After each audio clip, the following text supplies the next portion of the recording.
బాగుంది. ఆ ట్రాన్స్లో బయటకు వస్తాం కదా, ఇక్కడ అలా కాదు. ఫస్ట్ 45 లాస్ట్ 40 మినిట్స్ ఏది ఉందో కంప్లీట్గా అదే ట్రాన్స్లో ఉంటారు. బయటకు వచ్చేటప్పుడు కూడా ఇంత త్వరగా అయిపోయింది 40 మినిట్స్ అనే ఒక ఇది ఉంటుంది. అది ఎక్స్ట్రాడనరీగా వచ్చింది. అండ్ మెయిన్గా చెప్పుకోవాల్సింది ఒక ఏదో వాళ్ళ సంస్కృతిలో ఏదో గులిగా సీన్ ఒక సీక్వెన్స్ ఒకటి ఉంది. అది నెక్స్ట్ లెవెల్ వచ్చింది.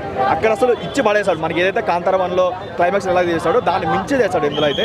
అండ్ అదొకటి సర్ప్రైజ్ ఫ్యాక్టర్. అంటే ఒక ట్విస్ట్ ఉంటుంది. ఆ ట్విస్ట్ దగ్గర నుంచి సినిమా మామూలుగా లేదు అసలు. అక్కడ వరకు ఎంతైతే లాగ్ అనిపించింది, ఎంత బోర్ కొట్టిందో అక్కడ నుంచి వావ్ ఇదా సినిమా, ఇక్కడ దీనికోసం వచ్చాం కదా అని ఒక చిన్న ఫీల్ అయితే వచ్చింది. Extra 45 minutes.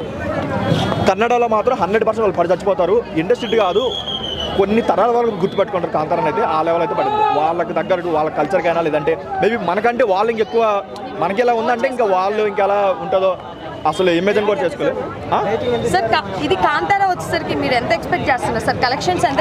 ఈజీగా 1000 crores అయితే కొడుతుంది. ఎందుకంటే మనకి కాంతారా 1లోనే వాళ్ళు ఇండస్ట్రీ అక్కడ కొట్టారు. దీంతో అయితే ఈజీగా కొడతారు. ఎందుకంటే కాంతారా 1కి మించి పడ్డాయి సీన్స్ అయితే. లాస్ట్ 40 మినిట్స్ ఎక్స్ట్రా సీన్స్ చెప్పుకోవచ్చు. మీరు అన్నట్టు ఈజీగా 1000 crores అయితే ఈజీగా కొడుతుంది.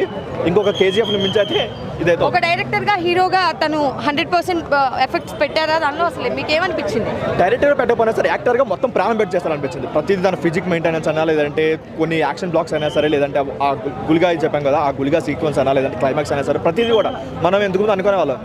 పుష్ప 2లో ఆయన గంగమ్మ జాతరకు చేశారు, ఈయనకి నేషనల్ అవార్డు వచ్చిందని చెప్పి. బట్ ఈయనకి 2 నేషనల్ అవార్డు ఇవ్వచ్చు అలాంటి క్యారెక్టర్ పడింది క్లైమాక్స్ లో. అంత ఆ లెవెల్లో ఒక సీక్వెన్స్ పడింది క్లైమాక్స్ లో అయితే. ఎలా చూపించారు? మీకు ఎలా అనిపించింది screen play part? First half వరకు చాలా లాగ్ అనిపించింది. వాళ్ళు పత్యాపరాలు ఏదో కొన్ని సీన్స్ పెట్టేసి ముందుకు వెళ్ళట్లేదు స్టోరీ అన్న చిన్న ఎంత డిసప్పాయింట్ పెట్టుకున్నా సరే ఎందుకు వచ్చారు బాబా అని ఉంది. బయట చెప్పిన వాళ్ళ రివ్యూస్ అయినా సరే బాగా ఓవర్ చెప్పారనే ఫీలింగ్ వచ్చింది. కానీ ఎక్కడైతే ఆ 45 మినిట్స్ పడిందో అక్కడ నుంచి నెక్స్ట్ లెవెల్ ఎక్స్ట్రాడనరీ. అసలు ఈ మధ్య కాలంలో ఎంత మంచి విజువల్స్ ఎక్కడ సినిమా చూడలేదు. మీకు మ్యూజిక్ ఏమనిపించింది? ఆ ఫీల్ ఎలా అనిపించింది? కంప్లీట్గా ఏదైతే ఆ డివోషనల్ దీంట్లోనే మొత్తం ఉంటుంది. మనకి ఎక్కడ కూడా డివోషనల్ ఆ మ్యూజిక్ వరకు వచ్చేసరికి అది మైండ్లో రన్ అవుతూనే ఉంటుంది. బయటకు వచ్చేటప్పుడు ఇప్పుడు కూడా అక్కడ వెనక నుంచి వస్తున్నట్టుంది. చాలా బాగుంది.